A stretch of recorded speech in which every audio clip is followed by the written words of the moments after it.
Vou colocar mais alguns exemplos. Tem um gráfico de uma função implícita. Isso aqui é bem comum no cálculo também, tá? Principalmente no cálculo 2. Quando isso aqui acontece, você tem várias possibilidades.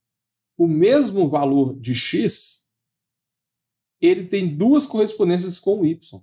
Por exemplo, se você pegar o x igual a 3, ele tem correspondência lá em cima e lá embaixo. Isso acontece nas funções implícitas. Tá? Esse exemplo que eu pus aqui é um exemplo de uma função explícita. Por quê?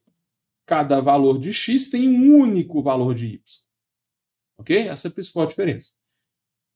Beleza, então coloquei um exemplo aqui de uma circunferência.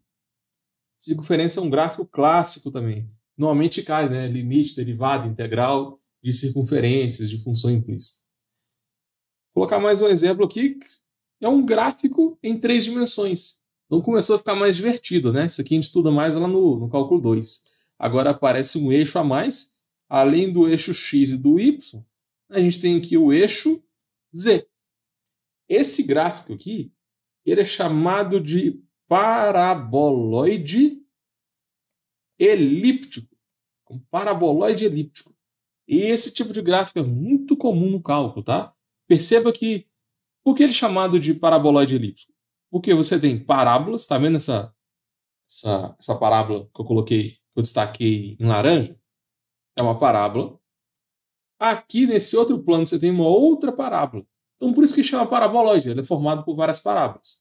E se você pegar a parte aqui do chão, você tem elipses. Então no chão são elipses e nas paredes, né, seriam parábolas. Por isso que a gente chama de paraboloide elíptico. Aí, se aqui fosse uma circunferência no chão, seria um paraboloide circular. E assim por diante, tem vários gráficos em 3D. Fica meio difícil de enxergar esse gráfico, né? Porque a gente está trabalhando numa página que só tem 2 dimensões, né? A gente só pode ir para cima ou para baixo. Aqui a gente está vendo uma perspectiva do gráfico. Deixa eu colocar um gráfico em 3D aqui para ficar mais fácil de ver. Olha que legal. Tem uma parábola nesse plano, uma outra parábola, né? Então ele é formado por parábolas nas laterais. E se você olhar de cima para baixo, nós temos elipses. Por isso ele é chamado de paraboloide elíptico. Esse é um gráfico aqui clássico no cálculo. Então fechou. Acho que ficou bem claro aí o que é um gráfico, né? Mostrei várias possibilidades. Tem um gráfico 3D, tem gráfico de função implícita, gráfico de função explícita, gráfico discreto, gráfico contínuo. E isso é muito importante para o cálculo, tá? Para você passar em cálculo de primeira, é muito comum trabalhar com funções. Normalmente a gente trabalha com limites, derivadas integrais de funções. Então é importante você ter essa noção antes de começar a matéria de cálculo. É muito comum nas provas de cálculo aparecer limite, derivada, integral, séries, equações diferenciais. Esses 5 tópicos aqui são as principais matérias que tem no cálculo. E isso varia muito. Às vezes, limite, derivada, integral, cai tudo no cálculo 1. Agora, tem faculdade que estuda limite no cálculo 1, derivada integral no cálculo 2, isso aí varia demais. Tá? Já vi faculdade também que estuda um pouquinho de cada um desses itens, tudo no cálculo 1. Então, isso varia demais, não tem um padrão, não. Agora, com certeza, se você está fazendo cálculo na faculdade, você vai estudar limite, derivada e integral. Agora, série e sequência não é todo lugar que passa, isso é um pouco mais avançado. Normalmente a gente vê isso lá no cálculo 3 ou no 4. Tá?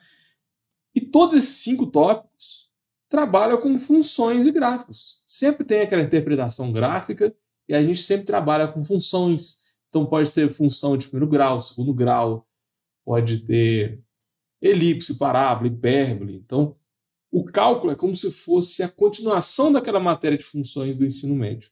Por isso que eu escolhi essa matéria, tá? O tema dessa live. Isso aqui é muito importante para você passar em cálculo de primeira. A gente sempre trabalha com funções e gráficos na matéria de cálculo.